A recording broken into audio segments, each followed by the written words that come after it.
The Things Money Taught US to Hide. Part 1. People like Ifunanya Akeke were raised to never look surprised.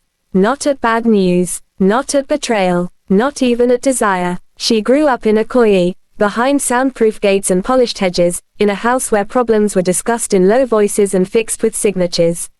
Her father built empires that never bore his name publicly. Her mother curated her daughters like fine art, beautiful, rare, and never impulsive. So when Ifunanya met Tunde Adebayo at a private art auction in Victoria Island, she didn't fall. She measured. He arrived late, confident enough not to care. Young money, tech wealth, the kind of man who wore his success loosely, rolled sleeves, careless laughter, a watch too expensive to be subtle. He bid recklessly on a piece she wanted, then turned and smiled at her like the win was personal. She should have ignored him. Instead, she corrected his interpretation of the painting.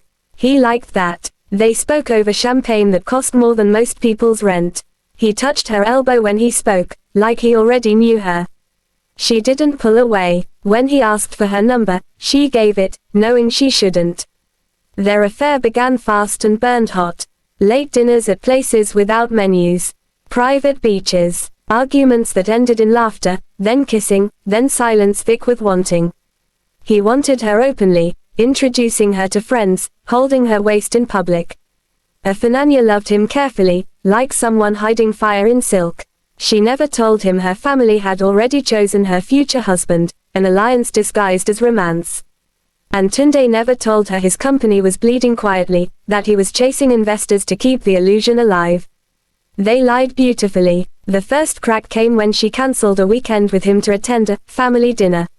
The second when he missed a call during a pitch that could save his company. Small things. Rich people ignore small things until they explode. The night everything collided was a charity gala. Ifunanya walked in on her father's arm, wearing diamonds older than Tunde's entire career.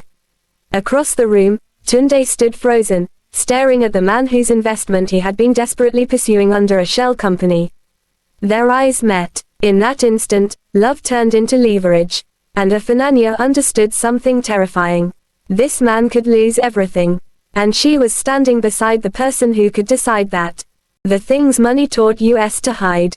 Part 2. Tunde didn't vanish. He hovered at the edges of Ifunanya's life, galas, launches, charity events, always present, never bold. She saw him one evening at a rooftop opening.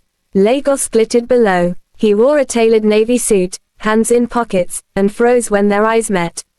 Later, she found a note under her office door. Meet me. I'm not asking, I'm explaining. Curiosity and caution warred inside her. She went. His apartment was modern and warm, with floor-to-ceiling windows showing Lagos in chaos. He poured wine. I never stopped thinking about you, he said. You weren't honest, she replied. I know. Fear. Pride. I thought I could control consequences.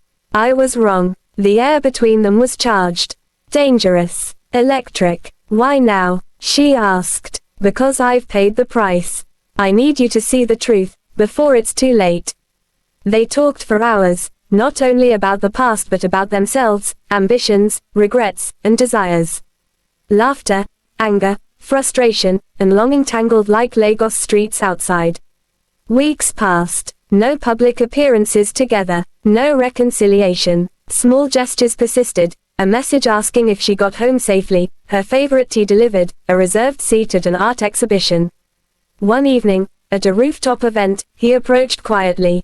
I can't undo the past, he said, but I can promise, no more hidden doors, no more pretending. She hesitated. The city buzzed below. Finally, she took his hand. Nothing exploded. No declarations. Just a fragile, dangerous acknowledgement. Some loves don't die, they wait, scarred but alive, ready for those brave enough to hold them. For Ifunanya and Tunde, it was enough, for now. Enough to know that in a world of wealth, influence, and mistakes, some connections are too fated, too combustible, too real to ignore.